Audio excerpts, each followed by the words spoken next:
everybody. Welcome to another episode of The Comic Source. This is a crowdfunding episode. I'm here to talk to you today about a campaign that went live today, October 7th. It's called Mad Dog Morgan. It's a mashup of a lot of things you love: wrestling, horror, action, all that. I have the writer, Adam Lawson, joining me. Adam, thanks for taking the time. Yeah, are you kidding? I love this series. I love people who promote and talk about other people's comics. I do that a ton myself, you know. I think that that's a cool thing when you see Scott Snyder talking about somebody else's book, or Dennis Camp, and it's a cool thing about comic books is that we tend to try to lift each other. Yeah, 100%. And you guys are launching this on the eve of New York Comic Con. There's even New York Comic Con something special that you guys are going to do at the show, and that you can get through the Kickstarter. So we'll get to all that, everybody. But let's start off by telling everybody kind of the elevator pitch. What is Mad Dog Morgan about? So it is the wrestler meets the Shining. This is the tale of a burned out wrestler who never made it to the big leagues. And he decides his life meant nothing. He goes to this abandoned house to drink himself to death, only to realize this house is a haunted house, and that all his supposed failures in his life actually led him to this moment. This is a haunted house that consumes those who are broken and, so to speak, at the bottom of their life, and it converts them into horrors that live inside of it. And so Morgan goes there thinking he's come to die, but really he's come to live, right? This is his actually the main event of his life. And he has this wrestling mask, you know, that he would wear in the ring that he found in the training camp he used to work at. It was buried in the wall, and it turns out it has some sort of mystical tie-in to his destiny. And so he's there in this house, thinking he's coming to die. The television set starts playing his past failures, but then things turn around. So maybe that was longer than the elevator pitch. I'm excited. I'm excited. To the 14th floor, you know. Yeah. No, man. I mean, it sounds awesome. I can tell clearly you're passionate about it. You're excited about it. One of the things that immediately struck me when I read about this, the intersection of wrestling and horror, it's not one that is necessarily obvious. I mean, we've seen in recent years more of the intersection of superheroes and wrestling. You know, certainly creators that have played in both of those genres. You know, Daniel Warren Johnson obviously would do a powerbomb, comes to mind. But I know I have one of my very, very good friends who's a huge wrestling fan. He's the biggest wrestling fan I know. He's also the biggest horror fan I know. So this is not, out there. You know, this is not coming out of left field, mixing these two genres. I think there's a lot of people that live in both those worlds. And I can't think of any other kind of wrestler horror type mashup to this level anyway. So talk a little bit to me about kind of coming up with this idea of mashing up these two, you know, really cool and passionate genres that have huge fan bases. Yeah, I think, I was watching this interview years ago with Jake the Snake. I don't know if you remember him from back in WWF days. And in this interview, he's being talked about his life and his failings and his accomplishments. And what he talked about was his dad and how he never really got to make his dad happy. He always felt like he failed, you know, in his father's opinion of himself. And then his dad had passed, and he never got to fix that. And Jake the Snake starts to break down and cry in this interview. And I always said he was kind of like the toughest dude in the world. And it just settled with me, this feeling of this wrestler that actually behind this like incredible facade, right? Because there's no more chest beating bigger than in wrestling, right? That's the fun of it, right? Because it's a fantasy. It's essentially people playing make believe, right? And yet on the inside he was just dying, and that had always sat with me so much. And then I was reading the story of Samson. Remember how he pushes the two columns? Yep. And they collapse on him, and those worlds started to come together for me, like this idea that somebody like, you know, got his hair cut off by Delilah, but then really his destiny was to kill the Philistines by breaking the pillars in the building, and that sort of all just whirled together with me. And I felt like, you know, the medium to execute this, these two experiences, this broken wrestler and then this guy who, this hero from the ashes was in a horror setting, right? Because we could play with the fantasy, we could do over the top things, and I have just a deep love of horror, and it's interesting because I think that many wrestlers do as well too. When you think about all of the horror-like creatures with the Fiend and the various wrestlers who take on these visages, you know what I mean? That there is, because, at the core of it, horror is is big make-believe, right? It's like, there's nobody with a chainsaw coming down to kill people down the street. Right? But it's frightening make-believe. And so those two worlds seem like they always belonged together. And in fact, a part of me wished when Daniel Warren Johnson, speaking to Powerbomb, was talking about that book, I thought, I wonder if he's going to do a horror wrestling thing, because at the time I'd already written this, and fortunately he did not. So I didn't look like a photocopy. But there is, I believe those two worlds certainly belong together. Certainly the fandoms are friends. Yeah, I mean, I like I said, I have a friend who deeply loves both of them very much. So I can completely see it. And I, this idea that, the kind of the impetus of the seed of the story, it just makes so much sense, because we know so many people, or have heard of many people who aspire to that dream of becoming a professional wrestler, but there's so few. It's one of the, it's really hard. It's kind of like being an NFL, football player, right? There's just so few that make it because so many people want to do it. So you could see somebody kind of living with that, but I love that idea of redemption as well, because that does lean into a little bit of the superhero fantasy and maybe the wrestling fantasy as well, to be the champion and wear the belt and what have you, and to find your destiny, find your meaning. I think that, find meaning in your life and what you're meant to do. I think that resonates with anybody, regardless of, what your fandom is. That speaks to. I think so, right? I think for many of us, especially when you reach kind of your age and my age, right, you start to think, did I go lead my life the right direction? Right. Yeah. It starts to dawn on you. And I think many comic book and wrestling fans are kind of in our age range where they're like, did I go the right direction? And, or did all my mistakes actually really lead me on the right path? And so I think that's what is really sat with me. And I also love that there is somebody, that the Mickey Rourke film, The Wrestler, a massive fan of that film, and what that sort of, the man he embodied in that as well too. I think it sat with me ever since. So talk a little bit about your collaborator on the book too, because that's the other part of this, right? Like you want somebody that can handle the action, but also handle the emotion, because this is a very, emotional story, somebody kind of finding their meaning and their purpose. But then you got to have the gruesome, horror as well. It's not easy to juggle all those different things. Yeah, no, I mean, I don't know if it's hard to see in this little circle here, but you can see this is the cover of the New York City Comic-Con ashcan. This Maxi Dall'o is my artist on this. I even have some of the black and white pages you can see here. And you can see all the emotion. Oh, yeah. He can put in the faces. And I think that at the core for me, is an artist who understands the emotion of the panel is probably more important than an artist who has perfect lines. Right. Yeah. And Maxi has those as well too. But I think that that's what Maxi brings to the table. He creates a great sense of motion and emotion in the panels. They're really evocative. I love that when I think about like Kintaro's Berserk or Otomo's Akira, just the masters of putting all kinds of emotion in the panel, right? And I think that Maxi, he and I did this book together called Kids and Monsters. And before that, he'd done a short story for me for my horror book, The Kill Journal. And I've just been, before that, I'd been watching him online. I was like, I got this guy, I feel like is the next James Herron. He's such a talent. And, now he and I have done a couple hundred pages together. And then you really start to get to know an artist, right? And his instincts are just so incredible because he understands the feeling. And so often when he calls me about the script or a note, that's what we're talking about. Is like, well, what do they feel in that moment, right?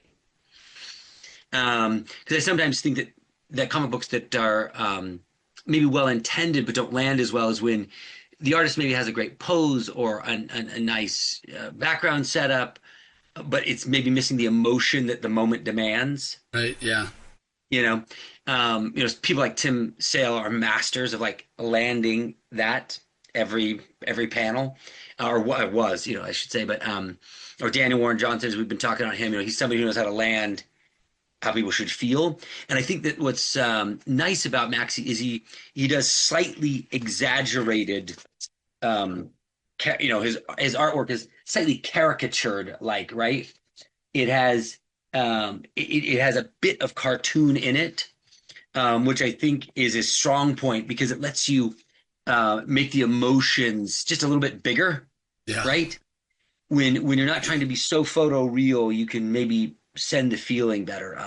A strength of manga as well too. Like they're really good at like showing the feeling. So Maxi's been amazing. And then Patricio Delpeche, who's coloring Void Rivals, colored the book, and he's one of these sort of magical colorists that you send the pages off to, and then they come back and you're like, oh yeah, that's actually twice as good as I thought it was gonna be.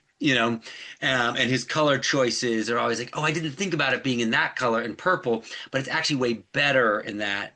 So he just made the pages come alive. And I'm a big fan of black and white books, massive fan, but there is something special when a colorist jumps in there. When you see page in black and white, it can be very moving. But then when you see, what Patricio brings with all these beautiful colors, it takes you right in. And so I've just nothing but best to say about them. And then Dave Lentz is my letterer. I've also done other books together, and he has a great sort of hand-drawn flavor to his lettering, which I'm much more partial to.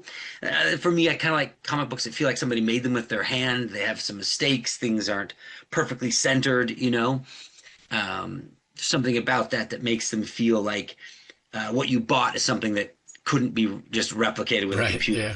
Yeah. Well, balancing the action with the horror is something I think that Maxi's art, from what I've seen of it, he does really, really well. And if you're watching us on YouTube, everybody, as opposed to listening to the podcast, you can see, I have an image, and you can see what Adam's talking about with the exaggerated fist. It's coming at us, but it's maybe a little larger than it should be if it was photorealistic.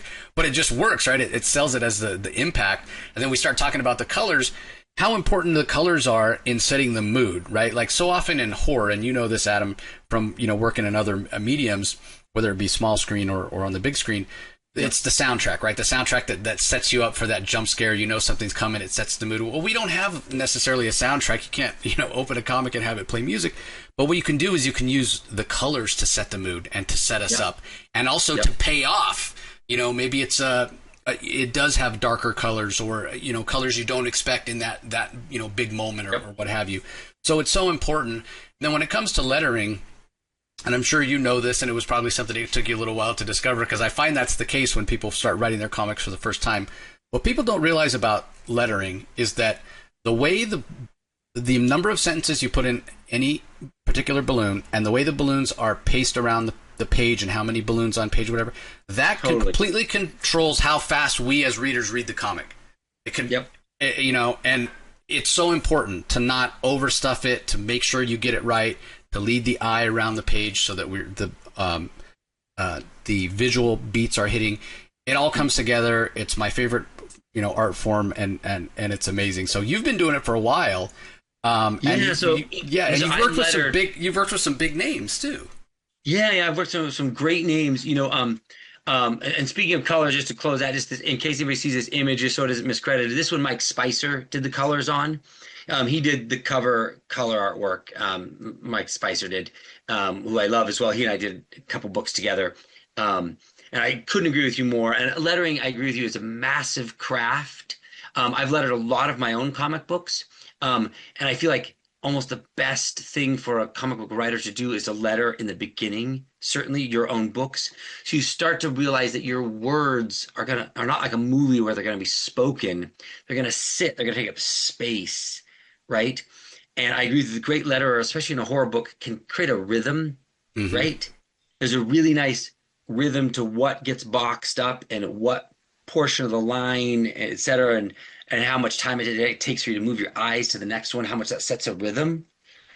And man, that's important, especially timing that with the page turn, right? and how much that means, you know, get your double pages to hit, to get your single splashes to hit, or to get the reveal of a monster to hit, you know, that rhythm. Yeah, I can't say enough. And Dave Lentz is wonderful at it. The way he spaces it out, and because I agree, it's a complex mix. Like, you don't want to cover up too much art, because then everybody's like, dude, what, you're covering all the art. Yeah. But then you need to place it in a way that guides eyes. They're juggling a lot. There's no question. And I think that there's nothing more disappointing than when you have a great writer and it's poorly lettered. So you get like, it feels stuffy. You know what I mean? Like you're kind of like slogging through the comic instead of like blissfully moving through the pages, if you will. It's a massive craft. So I think, anybody who wants to write comics, you should letter your own in the beginning, so you know, you can start to sense the weight of how much space they create and what that does. Yeah, I always tell people that, to me, letterers are kind of like baseball umpires. If they're doing their job, perfectly, you don't even notice them, and they don't get enough credit for doing it, exactly as they should. But if they mess it up, the whole world, again, you can tell. Like, and sometimes people can't even necessarily put their finger on why the book doesn't work. Because maybe the pacing, the visual pacing, doesn't match the pacing on the lettering, and then all of a sudden it all falls apart. So, no. Well, I want to talk a little bit about what some of the tiers are, and you mentioned the New York Comic-Con ashcan and where people can get that. But before we do that, I want to remind everybody out there in the audience, like I always do when we do these crowdfundings, hey, maybe wrestling's your favorite thing and horror's your second favorite, or horror's your favorite and wrestling's your second favorite. You can't wait to get your hands on this, but times are tight and you just don't think you can swing it. We totally get it. We totally understand. The best way you can help out Adam and Maxi and the rest of the creative team, other than joining the community they're building here with this book, is to share it on social media. Let your friends that read comics, your friends that are wrestling fans, your friends that are horror fans, let everybody know that this campaign is out there, so that if they want to take this journey with Mad Dog Morgan, they can. There's nothing worse than finding out about a Kickstarter you would have loved to take part in, and it's already passed. So let's share the word. Let's help Adam. Let's get it out there in front of as many eyes as we can. So I'll throw it back over to you, Adam. Much love for that, and much love for anyone who backs or supports. Mad love. I've personally backed more than 400 between Kickstarter and Indiegogo and Fund My Comic and crowdfunding. I've done a whole slew of them, and so mad props to anyone who does. Thank you. Yeah, it's so great to go direct to the readers and kind of cut out that middleman. But why don't you let everybody know what are the plans for New York Comic-Con? Where can people get their hands on that ashcan, that sort of thing? Yeah, so I'm going to be at New York City Comic-Con on the 9th. I'll be there on the 8th there's a signer with some retailers on the 8th, but as far as for the public, I'm going to be around there. I'm going to have a few copies of that ashcan with me. There's going to be, I have some for interviews. There'll be just a couple given out, and probably the best way to get it, unless you're literally at the convention and you see me, if you're not there, is to get it on the campaign. So anybody who backs in the first 48 hours gets a copy of it. And it has this beautiful cover that Maxi did for it. This all-out war, Mad Dog Morgan in front of the house with all the monsters coming to get him. And it's going to be foil. It'll be signed. And that book will only be available ever in the campaign. So if you back it in the first 48 hours, at any tier, you get it. So it's our big thank you to people who jumped in and got in early. Fantastic. Well, what are the other tiers that are going to be offered? I know you guys decided to keep it simple this time, so really easy for people to make a choice. Yeah, so we did do it just 2 tiers. There is a $50 tier, and that's the book. So it's a 165-page story plus about another 10 pages of stuff. And it's going to be hardcover in a slipcase with a beautiful campaign-only print. If you're watching on YouTube, it's this image you're seeing right there. We have a beautiful foil print that comes with it. And in the first 48 hours, you get the ashcan. So that's the first tier of it. And then the second tier is a $250 tier. And this is for the mega fans. And this is a leather-bound edition of the book that will only ever exist here on the campaign. So it'll be big, beautiful, oversized, not 11 by 17, but it turns out to be like 11 by 12, I think. 11 by 13 is the sizing of it. Leather bound. It's going to come with the mask, the Mad Dog Morgan wrestling mask, wow, the Hell's Cannonball t-shirt. It's going to have a patch. the print, and it always comes with the ashcan no matter when you back for that one. So it's the all-in tier. And we also had everything available except for the ashcan as an add-on. So in case you want to get the book and the t-shirt or the book and the mask, you can do all of that. And I like that. I know backed a lot of campaigns myself, and I like it when it's sometimes when you're scrolling through 17 tier options, you're like, I'm not sure what I'm getting. Right. But, yeah. You know what I mean? When I liked it, it's nice. Rick Remender and Sean Murphy did one recently, and where they just kept it kind of 2 tiers, and I liked that. I was like, how nice that was. So those are the tiers. Those are the add-ons. There's also going to be some headbands. That's going to be part of promotional stuff. I think that'll work its way into that top tier. Some, 80s style karate headband. But what's really exciting about it as well, too, is it's just going to be the only way to ever get the book this way. And I think that I'm somebody who feels this like that when I, like you were saying, when I see a crowdfunder and it's awesome and I missed it, and then I see somebody show it and I'm like, why didn't I get that? Or when I go and a year later, it comes in store and it's just like a floppy or a trade, a standard trade, and you're like, dude, I could have awesomeness and all I have right now is just the standard, Not everybody thinks that way, but I love to get the special edition of things. I'm that guy. We're all that way. We want to be, I was there first, or I was in the know. And the other part is that again, going direct, cutting out the middleman and going directly to the readers, and you start hitting certain thresholds, you can start doing stretch goals. And then for us that back it, now we're getting more value for our dollar, which, again, like if you can't do it or can't swing it, whatever, and you're hoping to get it later, standard trade at your local comic shop. Cool, hey, that's cool. That's great. Yes. That's totally cool too. Yeah, that's fine. But again, if you can swing it and it comes with extra stuff, then you're just that much more ahead of the game. So that's what I love about crowdfunding. Well, it's been great chatting, Adam. I want to go back to one more thing about the story here. And again, we don't want to get too spoilery. But sure, we talked about Mad Dog Morgan and how relatable he is in terms of, you talked about it, maybe we all have regrets in our life, and maybe do we make the right path? Did we end up where we were supposed to be, and what have you? So it sounds like you and I are kind of simpatico on that. But beyond kind of the deep dive, finding the voice of Mad Dog. You said you kind of lived with this story for a while. Yeah. So how much of you is in there? How much of his voice is your voice? How much of it is it, sure, a compilation of people wrestlers you've been inspired by, and that sort of thing? Talk to us a little bit about finding his voice, both in the way that he talks and also kind of the way he carries himself. Yeah, it's interesting because when I got brought in to write a series for Netflix that dealt with the WWE, and